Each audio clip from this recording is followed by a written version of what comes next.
En 2020, j'ai décidé d'un peu plus m'amuser avec mes posts Instagram et d'en faire des tout à fait différents. Et vous avez l'air de bien apprécier, vous êtes plusieurs à m'avoir déjà demandé mais simplement comment je les faisais et mon procédé pour faire mes posts Instagram. Donc c'est exactement ce qu'on va faire aujourd'hui. Bonjour merveilleux êtres humains, j'espère que vous allez bien. Moi c'est Lou de la chaîne Lacoste et lui c'est Wolfie. Abonnez-vous et rejoignez-nous dans toutes nos aventures d'apprentis créatifs. Hier, j'ai fini de filmer le Plan With Me de février dans mon bullet journal. D'ailleurs, si c'est quelque chose qui vous intéresse, je vous conseille vraiment d'aller le voir.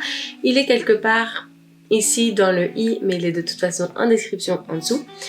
Et du coup, aujourd'hui, je dois faire les photos Instagram pour toutes les pages de mon mois de février. Et je me suis dit que c'était l'occasion parfaite de vous emmener avec moi pour ça. Parce que, en gros, depuis 2020, pour cette année, j'ai décidé d'un peu plus m'amuser pour mes posts Instagram et j'ai essayé un tout nouveau style et vous avez l'air de plutôt pas mal apprécier. J'ai reçu quelques commentaires très positifs, dont un de Si Bugeaud qui m'a demandé de faire... qui m'a demandé de faire une vidéo sur comment je fais ces posts Instagram là et c'est exactement ça que je vais faire aujourd'hui. Bien, première chose qu'il va nous falloir, c'est déjà le fond. Alors, déjà aussi, je vais faire un peu de place sur mon bureau. Voilà. Désolée, Wolfie est en mode hyper joueur, donc on va sûrement entendre ses petites griffes sur le parquet en train de courir partout. Mais donc, les fonds, ce que j'utilise, c'est des papiers peints. Alors, j'en ai deux pour le moment. C'est de scie. Alors, je voulais vraiment une texture dans le fond, pas simplement une couleur. Je voulais des couleurs très neutres, très terre. Et j'en ai cherché à peu près partout. J'ai été dans beaucoup de magasins d'art, etc. sans jamais vraiment trouver.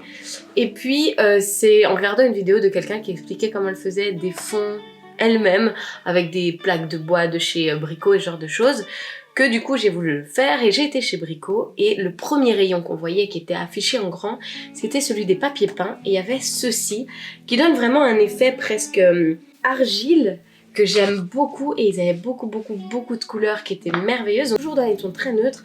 C'était vraiment très très beau. Si je retrouve le lien vers ces papiers peints là, je vous les mettrai en description, c'est pour sûr, mais sinon si vous êtes belge, il y en a sûrement dans le Brico près de chez vous. Donc voilà en gros ce que j'utilise comme fond et pour le moment j'aime bien alterner entre les deux. Mais on va commencer tout d'abord avec le beige. On va faire un peu des deux. Donc aussi le papier peint, c'était 15 €. Donc je trouve vraiment pas cher. Et j'en ai 10 mètres. Donc déjà je peux recouvrir toute la surface de mon bureau. Et surtout, je vais pouvoir en découper. Si ça s'abîme, j'en aurai encore. Je pourrais en faire des plus grandes surfaces encore si j'en ai besoin, etc. Donc, c'est vraiment très pratique. Bien plus pratique que ce que j'utilisais avant. Un simple set de table mais qui avait ses limites. On soit d'accord. Ensuite, évidemment, on va avoir besoin du sujet principal. Ici, mon bullet journal. Donc, une fois qu'on a mis en place le fond et qu'on a notre sujet principal, je vais déjà prendre la première page. Et ici, il y a un accessoire qui s'impose déjà. Ça va être les pinces pour venir tenir les pages fermées. Et ici, j'ai acheté des pinces chez Action qui sont des grosses pinces comme ça. Alors cette pince-ci, je vais la mettre ici en dessous parce que au-dessus, avec déjà ça, il va y avoir un peu trop d'infos. Voilà. Et l'autre, je vais la mettre ici. Voilà. Alors ici aussi ça se lève un peu mais j'ai pas envie de mettre une deuxième pince sinon ça risque de faire un peu trop les pinces de chaque côté plus là, donc je vais simplement prendre du washi tape que je viens mettre en fin rouleau et je viens donc coller. Voilà, ça donne déjà bien mieux. Je viens cacher aussi l'élastique, juste ça. Alors aussi important, moi je fais une photo de 4/5 et pas carré pour que ça prenne vraiment tout l'écran. C'est le format en gros le meilleur pour Instagram. Donc ici je peux ou bien choisir de mettre toute la page ou bien simplement de prendre que cette partie-ci. Je crois que je vais prendre que cette page-ci. Et maintenant qu'on a notre composition, on va pouvoir s'amuser avec plein d'accessoires. Donc ce que j'aime bien faire aussi moi, c'est venir rajouter des pinces sur les côtés. J'ai aussi quelques presse-papier comme ça et maintenant on va pouvoir s'amuser avec plein de choses. Chez Action aussi, j'ai acheté quelques petits plats comme ceux-ci que j'aime bien mettre sur le côté, etc. On peut aussi s'amuser avec des feutres, avec nos stylos qu'on peut mettre sur le côté, ça je vais voir. Et on peut vraiment s'amuser avec plein de choses, avec des washi tape, avec des post-it, avec... Ici aussi c'est une autre astuce d'ailleurs, avec des papiers de à peu près toutes les couleurs. En gros, quand j'ai été chercher le papier peint pour mon fond, il donnait gratuitement quelques échantillons pour pouvoir voir à la lumière de notre appartement ce que donnaient les différentes couleurs de papier peint. Et je me suis en gros un peu servie. Et donc j'ai plein de petits échantillons de papier peint. Et en gros c'est du papier avec une jolie couleur et des jolies textures qu'on peut venir mettre sur le côté ou ce genre de choses. Et aussi on peut venir mettre d'autres cahiers. On peut venir mettre ici, j'ai aussi acheté ça chez Action. C'est un bloc de feuilles avec plusieurs couleurs de feuilles, blanc, craft et noir. Et donc ici, je peux m'amuser à aussi mettre les feuilles sur le côté, etc. Aussi, un autre accessoire qu'on peut venir mettre, c'est des fleurs séchées. Donc voilà, aujourd'hui, ce qu'on va faire, c'est cette photo-ci.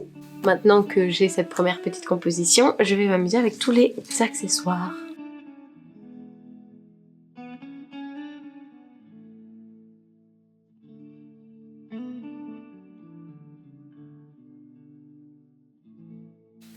Une fois que je suis plus ou moins contente de ce que ça donne, je vais faire un premier essai, je vais faire quelques photos et après de toute façon, j'aime bien faire plusieurs essais de composition pour chaque page.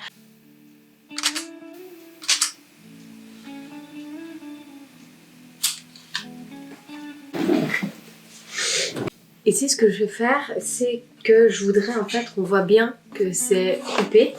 Et donc, je vais vraiment la tenir et avec ma main, je vais venir faire la photo avec ma main dans le shot. Et pour ça, je vais avoir besoin du trépied sur lequel vous êtes en ce moment. Mais en gros, ce que je fais, c'est que je mets mon appareil photo sur le trépied, je mets le timer et voilà. Ce que je vais faire maintenant, c'est que je vais faire toutes les photos d'un coup. Alors je vais d'abord prendre toutes les pages que je voudrais avec le fond beige et après je vais changer le fond et je vais faire toutes les pages que je voudrais avec le fond vert. Il y a souvent plusieurs pages que je fais avec les deux fonds pour de nouveau, comme ici, comme j'ai dit avec les accessoires, quand j'aime bien changer entre temps, faire deux photos comme ça après je suis sûre de pouvoir choisir. C'est exactement la même chose avec le fond.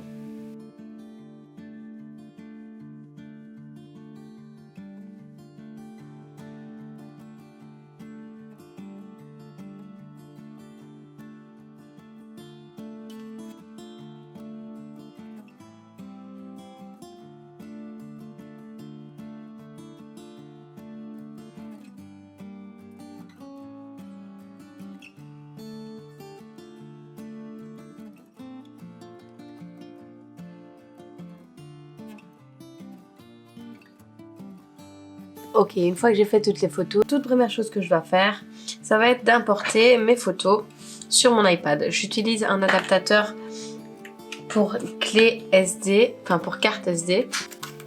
Et donc je vais venir importer toutes les photos que je viens de faire sur Lightroom. Et donc c'est là-dessus que je vais tout importer et faire la majorité des retouches. Là maintenant que j'ai tout importé, je vais faire la photo qu'on a faite ensemble et c'est celle-là que je vais modifier. Alors déjà premièrement, je vais la remettre droite.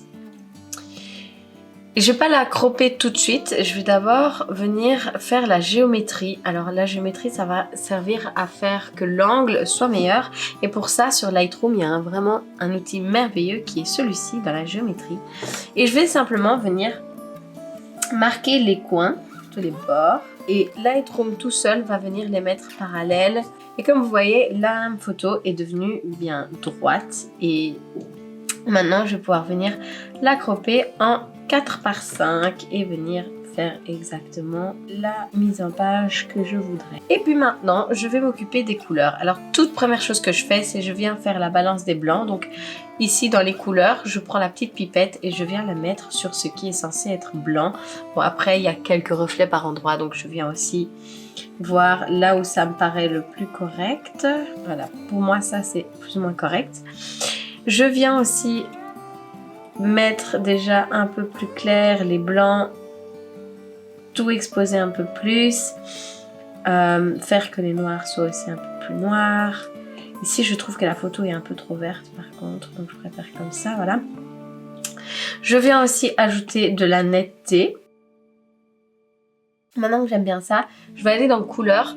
Et ici, vous voyez, il y a un petit rond avec toutes les couleurs. Et on va atterrir sur mon outil préféré de Lightroom. Ça va être de sélectionner chaque couleur et de pouvoir bien les modifier. Par exemple, on va dire le orange. Je peux le faire très rouge, comme vous voyez, ma main est devenue rouge. Ou bien plus vert. Donc tout ce qui était dans les tons orange, c'est devenu vert. Je peux aussi faire la saturation, donc est-ce que c'est très saturé ou est-ce que ça l'est pas du tout, ça aide aussi énormément. Et si c'est très clair ou très foncé. Et donc par rapport à toutes les couleurs ici, je vais pouvoir venir m'amuser.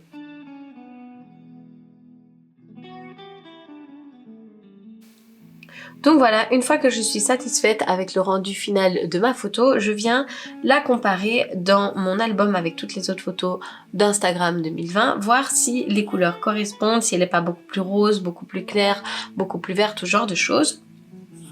Et là j'aime vraiment bien, je trouve que ça donne la même chose, plus ou moins ça se fond bien avec le reste des photos.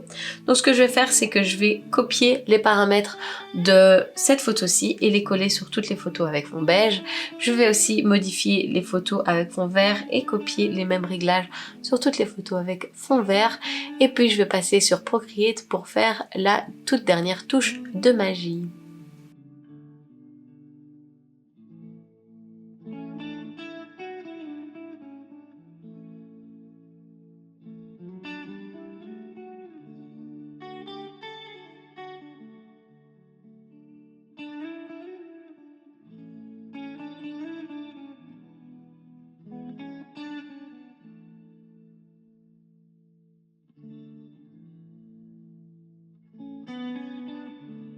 Et voilà, on est donc dans Procreate et j'ai déjà importé ma photo et c'est maintenant que tout va arriver. Alors j'ai le calque donc de la photo, je vais en rajouter un, prendre mon stylo blanc, je vais le mettre sur 10 et donc je vais mettre quelques vagues de ce genre là sur ma photo. Et pourquoi pas en faire un qui partirait d'ici, qui ferait ça et ça.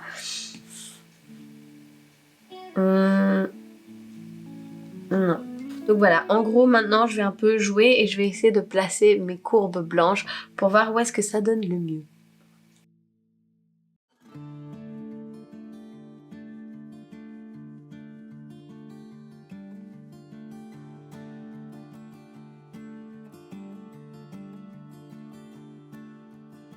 Donc voilà, j'aime plutôt bien cette composition. Maintenant, ce que je vais faire, c'est que je vais faire un nouveau calque. Celui-ci, je vais réduire son opacité. Comme vous voyez, là, on voit un peu à travers le blanc. Et je vais surtout le sélectionner. Oui, ça va sélectionner le blanc. Et en reprenant le pinceau, ça va faire en sorte que je ne peux dessiner, vous voyez, que dans le blanc, que là où était le blanc. Attention de bien resélectionner le calque sur lequel on veut faire les dessins noirs. On ne peut pas le refaire sur le blanc parce que si on fait quelques erreurs, ça va être plus compliqué de gommer. Donc voilà, on prend notre nouveau calque et simplement je viens tracer par exemple ici ma main.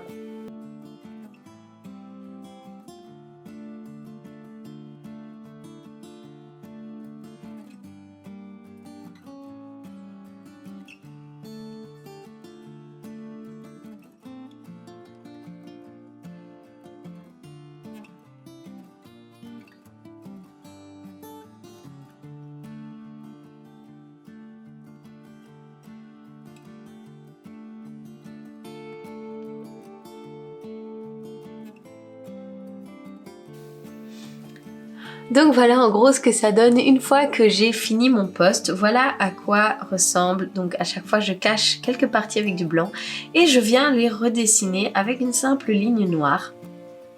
Et donc voilà plus ou moins comment je fais mes posts Instagram. J'espère que ça vous aura intéressé. J'ai encore une dernière petite astuce bonus pour vous, c'est vous montrer comment est-ce que je les poste, parce que je les poste pas directement sur Instagram la plupart du temps. Je les poste via Later, qui est une application entièrement gratuite. On peut avoir une version payante si on veut, mais la version gratuite est amplement suffisante, qui nous permet de programmer nos posts. Donc par exemple ici dans mes médias, je vais venir importer ma nouvelle photo. Et je peux créer le post. Dans créer un post, je vais pouvoir déjà mettre la légende, pouvoir mettre les hashtags. J'ai aussi pu enregistrer quelques catégories de hashtags que je peux mettre automatiquement. C'est plutôt bien fait et quand je décide de poster, ici je l'ai mis en auto-publication, sinon je peux simplement demander une notification pour me rappeler de le poster, mais je peux lui dire de s'auto-publier à l'heure et au jour et à l'heure que je veux et il va se publier tout seul même si je suis occupée. Donc ça c'est vraiment super chouette et ils ont même ici dans Preview, ils vous montrent à quoi va ressembler votre feed Instagram avec les jours et les heures auxquels vous avez programmé tous vos posts pour voir plus ou moins si vous aimez bien l'ordre de vos photos. Donc voilà comment je fais mes posts Instagram.